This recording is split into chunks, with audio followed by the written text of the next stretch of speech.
Manipur के अहानबा neuro patients के अमत तंगाइरबा specialised hospital neuro emergency trauma net multi speciality hospital Singjamei Mathak Tongtham Leikai दा हांदुकचरे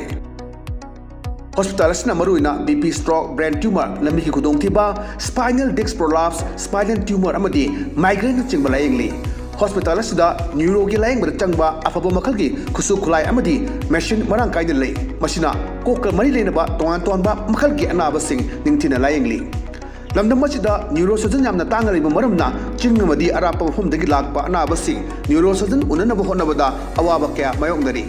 मसिदा सुनतना मतम थिंथना अनाबा लायंगना मरम ओरगा खुदोंथिबा क्या सुमायोंगदरी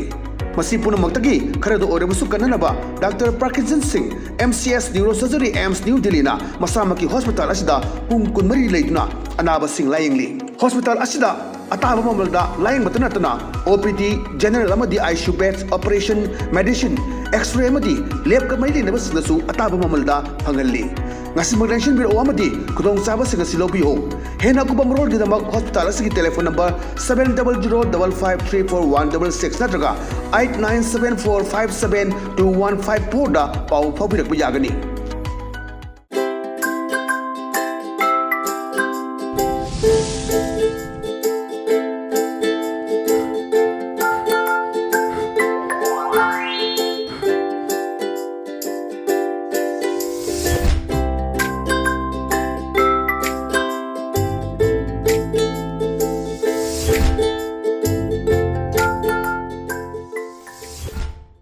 Krumzare ELITETV ki test so cartoon maha ming ta video su ham ta taramuk sari marin sim fala funga pau se sing cartoon sing da cartoon sina kari hainu liba kari phonong liba kari wakal khalan ni web do miam sanong thamjage an bolo ka jage sang express ki onthok pani da ido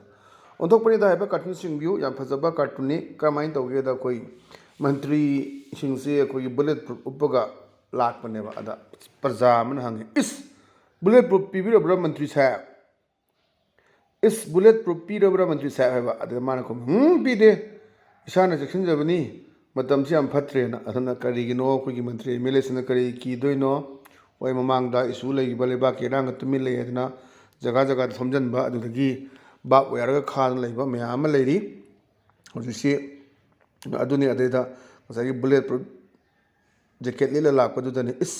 bullet proof पीबीरबरा मंत्री साहब हाना पीरबरा मंत्री साहब हंकांजिदा पीदे Ishana section जबनी मतम से हम फत्रेना याम फजबा दुंबा वान थोक लेबा कार्टून थमजगे मथंग लेसना खोई सना लेबा की लोरे दना दुनेबा द अनि खन्ना बनी सुम लिकाई के हल्लनी हाय तारे वरै सांसाना अचुक चाव थोंगमा आइन कान सारगा लेगा खंगम दब सिदीना खोई हंदक चुराचांदपुर गा चांदेल गा ताइनबा बॉर्डर दा खोई की थोंग सारे हायदना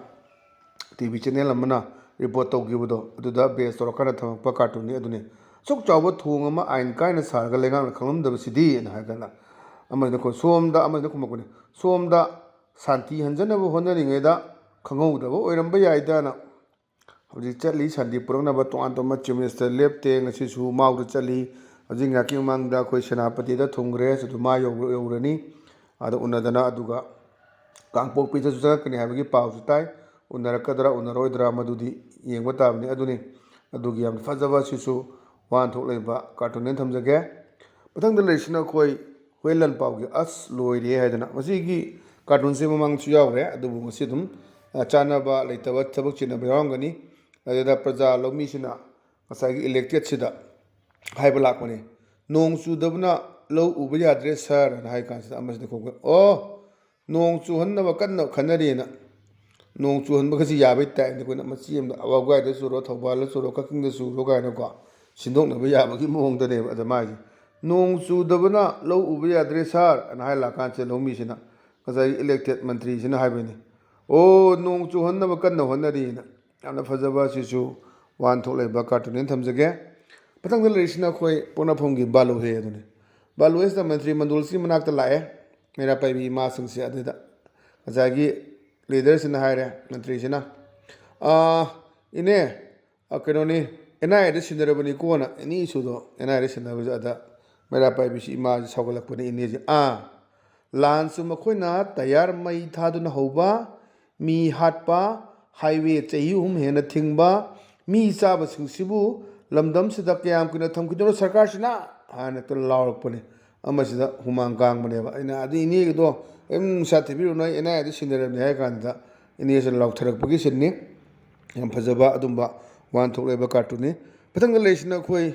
ꯄꯤꯄꯜꯁ ꯀ꯭ꯔꯣꯅꯤꯀꯜꯒꯤ ꯋꯤꯠꯇꯤ ꯋꯦꯅꯁꯗꯦꯅ ꯋꯤꯠꯇꯤ ꯋꯦꯅꯁꯗꯦ ꯌꯥꯝ ꯐꯖꯕꯅꯤ ꯑꯩꯈꯣꯏ ꯄꯣꯠ ꯍꯣꯜ ꯂꯩꯕꯅꯤ ꯊꯦꯡꯅꯕ ꯑꯗ ꯃꯥꯅ ꯍꯥꯏꯕꯗꯨꯅꯦꯕ ꯑꯦꯠ ꯏꯁ ꯌꯥꯝꯗ꯭ꯔꯕꯗ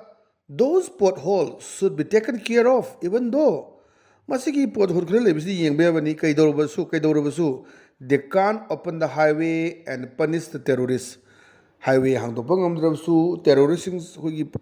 ꯗꯟꯗꯤ ꯄꯤꯕ ꯉꯝꯗ꯭ꯔꯕꯁꯨ ꯆꯩꯔꯥꯛ ꯄꯤꯕ ꯉꯝꯗ꯭ꯔꯕꯁꯨ ꯑꯦꯠꯂꯤꯁ ꯌꯥꯝꯗꯕꯗ ꯃꯁꯤꯒꯤ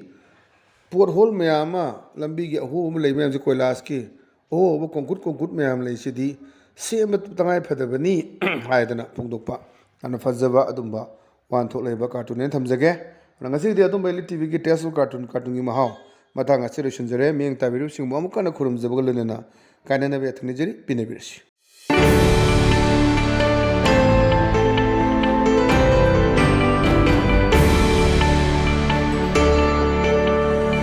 trauma net multi speciality hospital Singjamei Mathak Tongtham लिकाइदा हांदोकचरे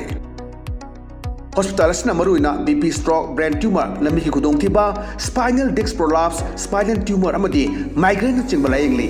हॉस्पिटल असदा न्यूरो की लायंगबद चंगबा अफबो मखल की खुसु खुलाई अमदी मेशिन मरांग काइदे लई मसिना कोक मरी लेनबा तोंगान तोंबा मखल की अनाबसिंग निंगथिना लायंगली